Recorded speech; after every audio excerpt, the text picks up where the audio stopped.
Welcome to our YouTube channel. आज हम गुणनखंड के सेकंड पार्ट में तीसरे टाइप के गुणनखंड के आप समझेंगे। तीसरा टाइप आपका जो द्विघात समीकरण है, और मैंने द्विघात समीकरण आपको पहले ही पढ़ा दिया है, वो आप जाके प्ले लिस्ट में वीडियो देख सकते हैं। द्विघात समीकरण और सर्वसम का इसके बारे में आपको मैंने बहुत अच्छे से समझाया गया है। अगर वो वीडियो आपने अभी तक नहीं देखा है तो वो देख लीजिए जाके। और इसके बाद अब हम यहाँ पे गुणनखंड का पहला पार्ट अगर आपने नहीं देखा तो वो भी देख लीजिए। और अब इसमें सेकंड पार्ट में हम इसके ax² + bx + c इस प्रकार के गुणनखंडों की अब हम बात करेंगे। तो इसमें गुणनखंड कैसे करते हैं? सबसे पहले इसमें होता है कि आपने दो तरह के इसमें क्वेश्चन होते हैं वो द्विघात समीकरण है, लेकिन वो दो प्रकार के क्वेश्चन होते हैं। इसमें आपका a का मान जो होता है वो 1 होता है, तो इससे आपकी समीकरण जो है वो क्या हो जाएगी, x² + bx + c = 0, या इसको 0 हटा के इस टाइप से भी। तो आपके सवाल आपके दो तरह के होते हैं, या इस रूप में यहाँ पे बराबर में 0 दिया होगा या बराबर में 0 नहीं होगा। तो पहला इस तरह का क्वेश्चन होता है, उसमें ऐसा नहीं कि a यहाँ से हट जाता है, कुछ हो जाता है, a का मान जो है वो 1 हो जाता है। इसलिए ऐसे जो द्विघात समीकरण का ये क्या है, व्यापक रूप a होता है। तो इसमें अगर a की जगह 1 कर देंगे तो वो 1 क्या होता है, लिखा ही नहीं जाता है। बीजगणित में प्लस को 1 को नहीं लिखते हैं, नॉर्मल नहीं लिखा जाता, लेकिन वो होता है, ऐसा नहीं है कि नहीं है यहाँ पे। तो a तो 1 है यहाँ पर, लेकिन यहाँ पे लिखा नहीं, जो है आपका यहाँ पे 1 रखने से ये बन जाता है। तो इसके गुणनखंड किससे करते हैं? जो आपका क्या होता है, यहाँ पे तो 1 है, कुछ तो फायदा तो है नहीं। इससे अगर यहाँ पे अगर 1 लिख लेंगे, 1x² + bx + c, तो इसकी 1 से c भी गुणा करेंगे तो कितना c तो हो जाएगा। इसीलिए हम इसमें क्या करते हैं, जो c आपका जो अचर पद होता है, ये c, तो इसी के हम गुणनखंड इस प्रकार करते हैं कि जिनको जोड़ने या घटाने से हमको ये मान कि इसके जो b वाला मान होता है, जो बीच वाला जो b वाला मान होता है, इसी के हमको क्या करने होते हैं, इसको तोड़ना होता है, ये कह सकते हैं इसकी कि हम खंड कर देते हैं। तो अब हमको इसके ऐसे खंड करने होते हैं कि इसका मान किसके, इसके जो c वाला जो अचर पद है, इसके ऐसे गुणा में ऐसे गुणनखंड, मतलब या कह सकते हैं ऐसे गुणनखंड करने हैं, c के ऐसे गुणनखंड निकालने होते हैं कि जिनको जोड़कर आपका मान या घटाकर वही मान आपका ये वाला आना चाहिए। तो जैसे 12 है, तो 12 के ऐसे गुणनखंड करेंगे। यहाँ पे कितना है, c का मान आपका 12 है, तो 12 के हमें ऐसे गुणनखंड करने हैं कि जिनको जोड़ने से, अब जोड़ेंगे या घटाएंगे ये हमको कैसे पता लगता है, जो आपका जो अचर पद है यहाँ पे जो वाला जो अचर पद है, इस अचर पद को देख के ही पता लगता है कि आपको यहाँ पे जो गुणनखंड में जो अंक लेंगे आप उनको जोड़ेंगे कि या घटाएंगे। अगर यहाँ पर प्लस चिन्ह दिया है तो गुणनखंड के अंकों को आप, यानी अचर पद के साथ अगर प्लस दिया है तो आप क्या करेंगे, जोड़ेंगे, और अगर अचर पद के साथ माइनस दिया है तो आप क्या करेंगे, उनको घटाएंगे। ये चीज़ बहुत ध्यान रखेंगे, क्योंकि सबसे ज़्यादा कन्फ्यूजन यही होता है कि जोड़ें या घटाएं क्या करें। तो सिंपल है कि इस चिन्ह को देख लीजिए सिर्फ आप, सही है। इसके बाद हम देखेंगे इसमें, अब इसके खंड करेंगे तो क्या, अब कैसे 7 कैसे लाएं, कौन सी संख्या है, तो इसको लिखेंगे 3 चौक 12, 6 दूनी 12 भी तो कम, लेकिन 6 और 6 2 से कितना 8 हो जाएगा ना, वो हमें लाना है 7।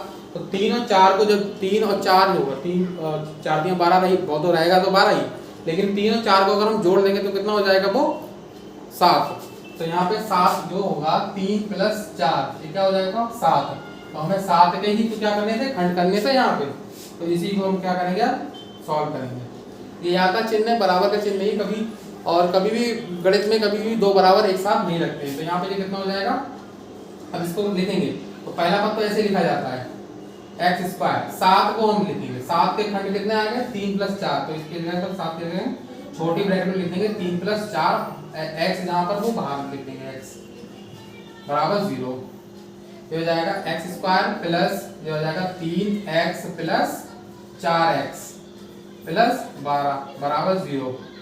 अब क्या करना होता है, ये ब्रैकेट है, इसको खोलेंगे, बारी बारी इसकी गुणा हो जाएगी x की, क्योंकि जब कोई ब्रैकेट खोली जाती है तो उसके बाहर जो चिन्ह दिया होता है उससे भी गुणा होती है। सबसे पहले चिन्ह से ही गुणा होती है, बीजगणित में सबसे पहले चिन्ह की ही गुणा होती है, इसके बाद आपकी संख्याओं से गुणा होती है। तो जैसे हमने यहाँ पे ब्रैकेट खोला तो बाहर यहाँ पे प्लस है इधर, तो हमें ये यहाँ पे तो प्लस से गुणा करके खोलेंगे तो कितना आ जाएगा, ये प्लस आ जाएगा, ये भी प्लस आ जाएगा, और ये भी आपका, क्योंकि प्लस प्लस की गुणा जो होती है वो क्या होती है, प्लस ही होती है।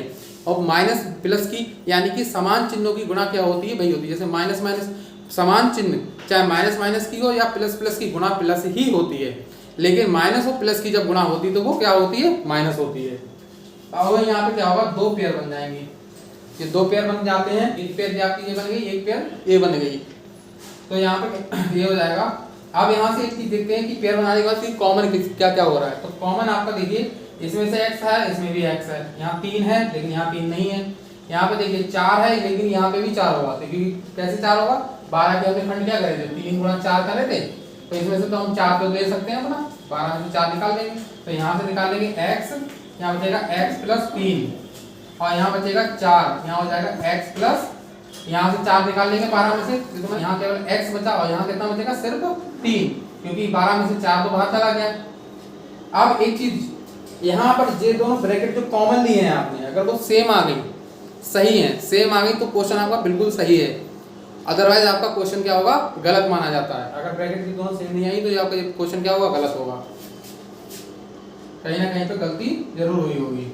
तो इसको आप क्या करते हैं कि जो दो ब्रैकेट जो आपकी कॉमन आई उसको तो एक ही बार लिखते हैं, और गुणा में गुणा का चिन्ह लगाओ या मत लगाओ, ऐसे ही लिख दो, चाहे इनटू ऐसे लगा दो, और जो कॉमन लिया है आपने वो एक ब्रैकेट में लिख दो, बस बराबर 0।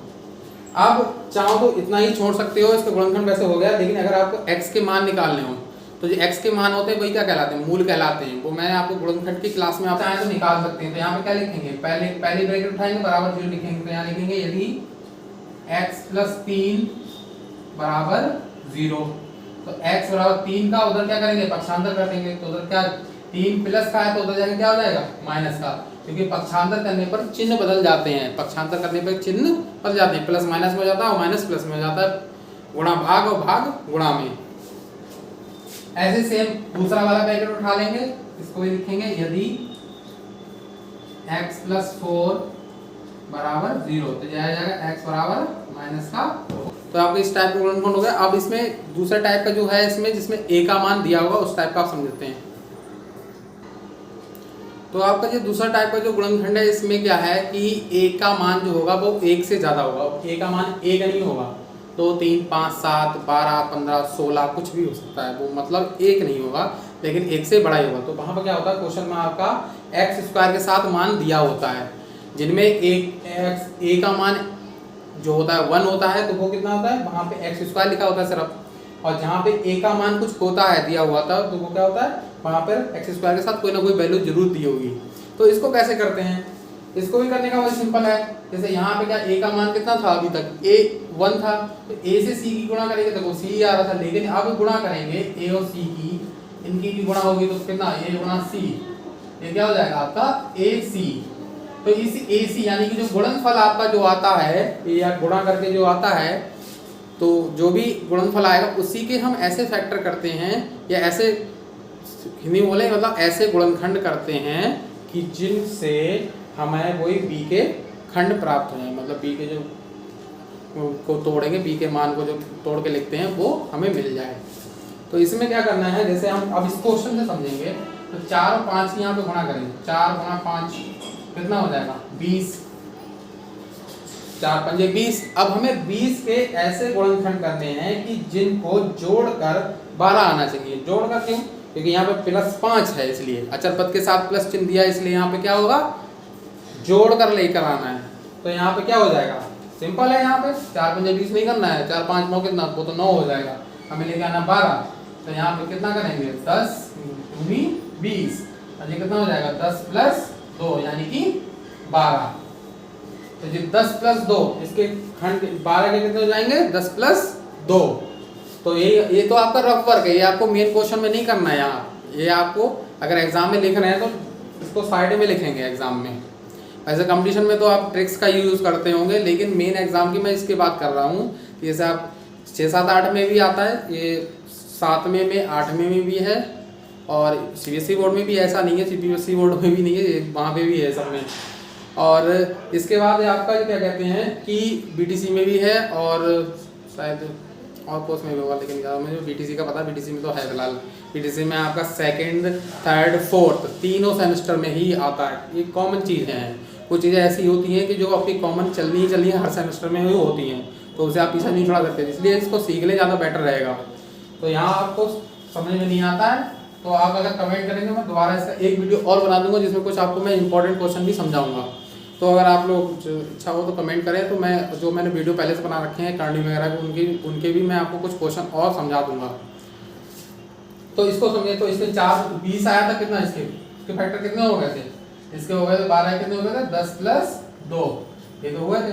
अब यहाँ लिखेंगे 4x², 12 की जगह क्या लिखना है 10 + 2, 12 नहीं लिखना है, अभी कितना हो जाएगा 5। अब इसको खोल देंगे ब्रैकेट, इसको खोलेंगे तो ये कितना हो जाएगा 4x² प्लस ये हो जाएगा 10x, इसको ब्रैकेट को खोलेंगे तो चिन्ह से गुणा होगी तो प्लस ही रहेगा, 10 से x ही गुणा होगी 10x, और ये कितना हो जाएगा 2x बराबर 0।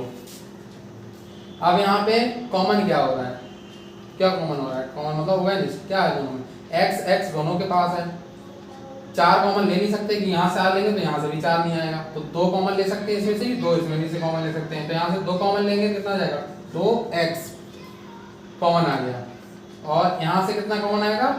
सबसे मेन प्रॉब्लम क्वेश्चन में यही तो हो जाती है आगे कि कॉमन लेके आ, तो कॉमन वही अंक लिए जाते हैं या वही व्यंजक वही अक्षर जो वही या चिन्ह कि जो दोनों में होते हैं, वही चीज़ आप कॉमन लिखते हैं। कॉमन होता है क्या, जो समान रूप से सभी में दिया होगा वही क्या होता है कॉमन। तो यहाँ पे कितना बचेगा, यहाँ 2x आपका बचेगा केवल, और यहाँ कितना बचेगा 5 सिर्फ। अब यहाँ पे एक दिक्कत आ रही है कि ये ब्रैकेट सेम और सेम संख्या पहले से ही दे रखी, तो क्या करें अब क्या, तो ऐसी अगर पोजीशन जब कभी भी क्वेश्चन में बनती है तो वहाँ पर हम क्या करते हैं 1 कॉमन लेते हैं, क्योंकि जहाँ पे कुछ कॉमन लेने के लिए ना हो बीजगणित में वहाँ पे 1 कॉमन ले सकते हैं हम। तो यहाँ पे हम 1 कॉमन जब लेंगे वो भी क्या प्लस का 1 कॉमन लेंगे, माइनस का 1 नहीं लेंगे क्योंकि हमें माइनस होना लाना ब्रैकेट में, इसलिए तो +1 का कॉमन आ जाएगा। तो ये ब्रैकेट जो भी संख्या आपकी जो बच रही थी वो सेम टू सेम उतर जाएगी, क्योंकि हमें क्या होता है गुणनखंड के सवालों में ये वाली जो ब्रैकेट कॉमन लेकर आप लेके आते हैं उनको सेम लेकर आना होता है। तो ये आपको बचेगा 2x + 1 कॉमन ले गया उसको एक ब्रैकेट में। अब ऐसा जरूरी नहीं है कि इसको पहले लिखें उसको बाद में, किसी को भी कैसे भी लिख सकते हैं, लेकिन लिखेंगे गुणा में ही, और जो कॉमन ब्रैकेट आई थी उसको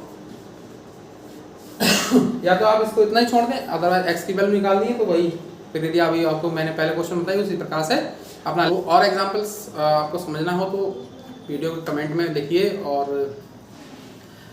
और आप लोग सपोर्ट बनाए रहेगा तो मैं टेलीग्राम पे भी एक चैनल या ग्रुप बना दूंगा, उस पर आप सब लोग ऐड सकते हैं। जो मैं पढ़ा रहा हूँ वो आपको नोट्स में मैं ये चीज़ स्टार्ट करने चाह रहा हूँ, अगर आप लोगों का सहयोग रहा है तो, कि मैं जो पढ़ा रहा हूँ जितना मैं आपको PDF में या वैसे फ़ोटो में नोट्स आपको दे सकूँ, ये कम से कम, क्योंकि जो रिटन में होगा थोड़ा तो ज़्यादा और क्लियर हो जाएगा। तो इसके बाद इसमें एक लास्ट गुणनखंड में मेथड बचता है, वो आपका है 3 घात वाले जो बहुपद होते हैं उनका गुणनखंड, त्रिघात समीकरण का गुणनखंड। तो वो कैसे करेंगे उसके लिए आपको एक नेक्स्ट वाला और वीडियो बनाना पड़ेगा, क्योंकि वो मेथड थोड़ा सा बड़ा है, तो उसको समझाने के लिए 10-12 मिनट का वो भी होगा, देख लेंगे। फिलहाल वो वीडियो मुझे अलग से बनाना पड़ेगा। तो तब के लिए जय हिंद, और सब लोग स्वस्थ रहें। कोरोना बहुत बढ़ रहा है तो दहशत में ना आए, लेकिन बस प्रिकॉशन लेते रहें सब लोग, और वीडियो देखते रहें, लाइक करते रहें, शेयर कर रहे हैं, अगर अच्छा लगा है तो आप शेयर भी करें। ऐसे सपोर्ट तो बहुत लोगों को मिल रहा है, सपोर्ट तो मिल रहा है अच्छा खासा, लेकिन फिर भी व्यूज़ नहीं आ रहे हैं ज़्यादा। थैंक यू सो मच सबके लिए।